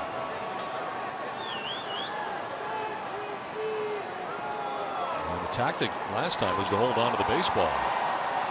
Yankees moving people around here defensively. He's getting Drury to move a little bit over to the first base side, a second. Get yourself over there. That's what he's saying. Get over there. That is in there for a strike. See, some of the great pitchers in the game do that. Well, that's because of their command. They're spot on. Greg Maddux would even do that.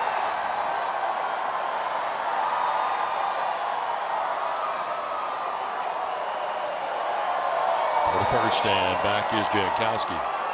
Let me ask you this. If he moves the second baseman over there, does he give Cordoba the thought that he's going to work me away?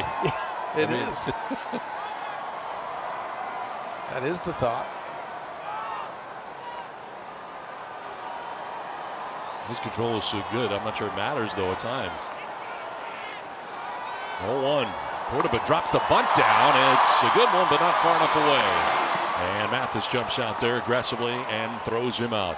But the damage is done. Eric Ibar is taking the ball out of the yard and giving the Padres a 1-0 advantage as we head to the ninth.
Greinke taken out of the yard by Eric Ibar. The difference in the game. And pitching change here.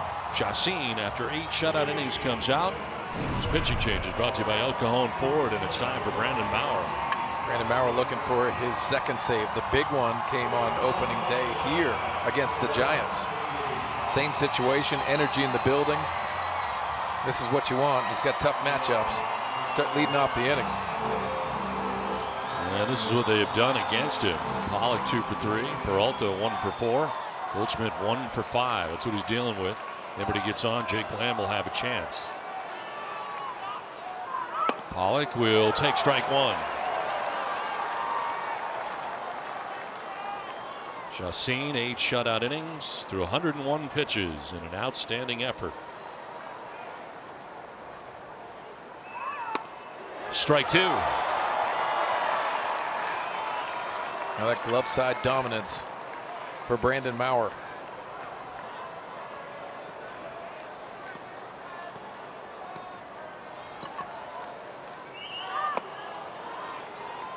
Now chasing the breaking ball, and it's 1-2.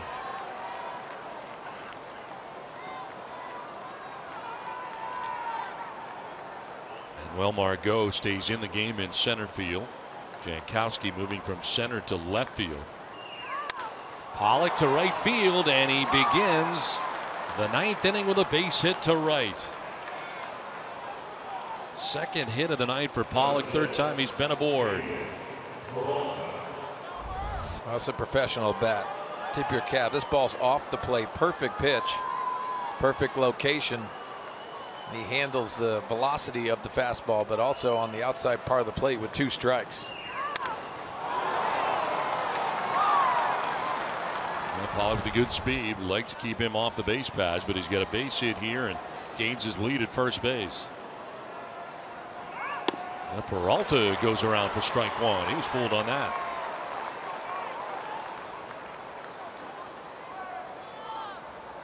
For 3 in the game. Well, Ryan Schimpf's responsibility is here, second base on the stolen base opportunity. Pollock. We're ahead of Peralta 0-2. Schimpf with all that experience at second base, of course, last year. Not all that uncomfortable as part of the shift being on the right side of the infield. Yeah, and I asked him that about that at the beginning of the year, and he said, you know what, that experience definitely helps in these scenarios. Swing and a miss, and Peralta strikes out for the first out of the 9th inning.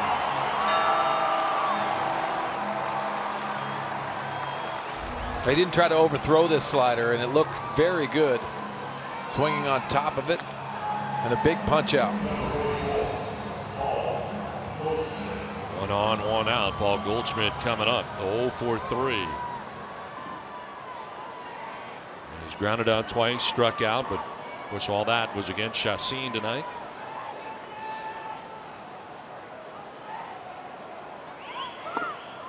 Oh, where was that?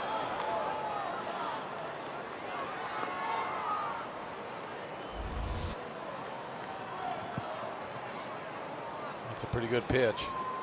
Same pitch to Eric Ibar. It was not called. For the first, and back to the bag is Pollock. His lead actually was not terribly large.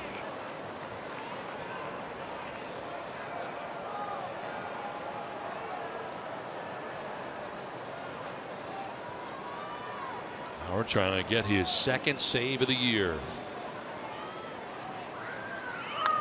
Foul back to the screen, and it's a ball and a strike to Paul Goldschmidt. With that swing, you can see the alignment in the outfield. You have to play almost no doubles. You seem really pinched out there. Try to cover those gaps the best you can. Got the speed at first base of A.J. Pollock. Bigger lead now, and Mauer noticed. I think if it gets to 2 strikes, that's when Pollock starts getting a little more aggressive with a stolen base opportunity. I think he's going to give a shot to Goldschmidt.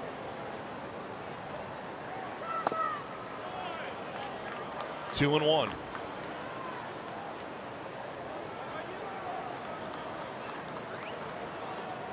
He's taking a long look down to the third base coach. So to get anything on here with Pollock gaining his lead, a count of 2 and 1. Action count here, and there is action. Pollock is off, pitches outside, throw's going to be late, and Pollock into scoring position on the stolen base.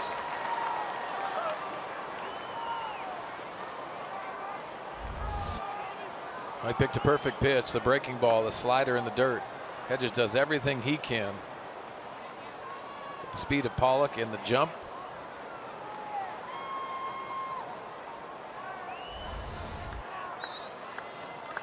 So now into scoring position with 1 down.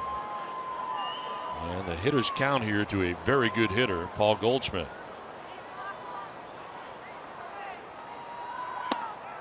Strike called, full count. No fastball, 3-1. It's a breaking ball instead. Well, opens up options here. Can you back-to-back the curveball? Or possibly that fastball on the outside part of the plate. They like to elevate with Goldschmidt with 2 strikes. Rounds it foul outside of third. 87 on the fastball from Mauer.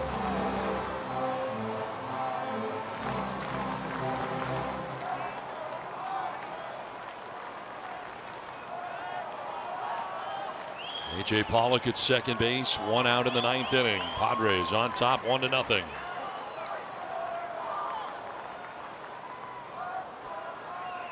Goldschmidt grounds it to third base. Schimpf on the high hop will go to first.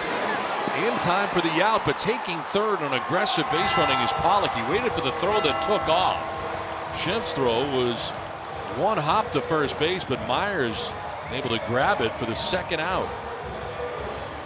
Well, it's time now for the Carl's Jr. star of the game, Eric Ibar, with a home run. Well, you go back to the 2-2 pitch. It was not called. He gets another pitch, and it's the slider. A big swing by Eric Ibar, the veteran shortstop. So here we go. We're 2 down in the 9th inning. A.J. Pollock at third base for the Diamondbacks. Jake Lamb, the batter. Off to a terrific start this year, and 1 for 3 tonight. Ball 1, 91 miles an hour. Well, with Pollock advancing to third base, just puts a little more pressure on Austin Hedges back there, especially on the slider. No success against Mauer. Tap foul, and it's a ball and a strike. And had a single back in the 4th inning, one of only 3 hits given up by Jhoulys Chacín in this game.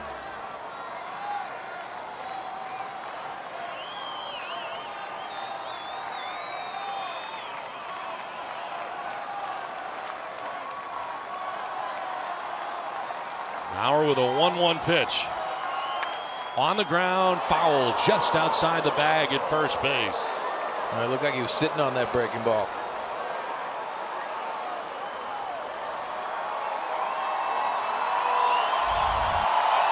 Breaking ball and smashed down the line, just foul.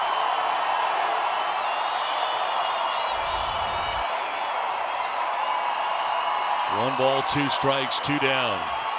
Padres fans standing as one here at Petco Park. Mauer appears in to find out what he'll throw. The 1-2 pitch just missed. That 98-mile-an-hour fastball evens it at 2-2. He took that like he was looking for that breaking ball.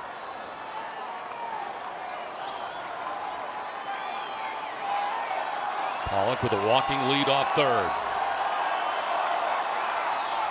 In the dirt, and it is nicely blocked by Hedges.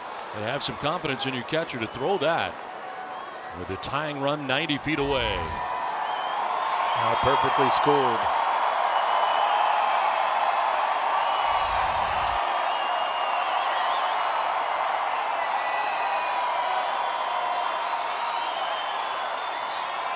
Three balls, 2 strikes, 2 down.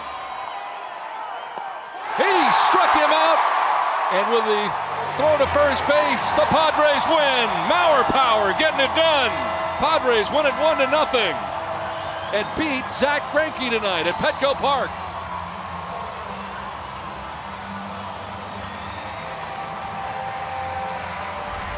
Well, he goes back to the changeup. What a gutsy pitch. See Austin Hedges pouncing and getting the tag, and a huge home run for the veteran shortstop. And a big Padres win. Second save for Brandon Mauer. What's in store, Mike Pomerantz? Got a lot coming up for you on a postgame show, Don and Mark. When Steve and I see in a couple of moments, you're going to hear from Eric Ibar after that big swing in the bottom of the 8th inning. Wonder what's going through his mind right now. Well, you'll find out in moments on the postgame show.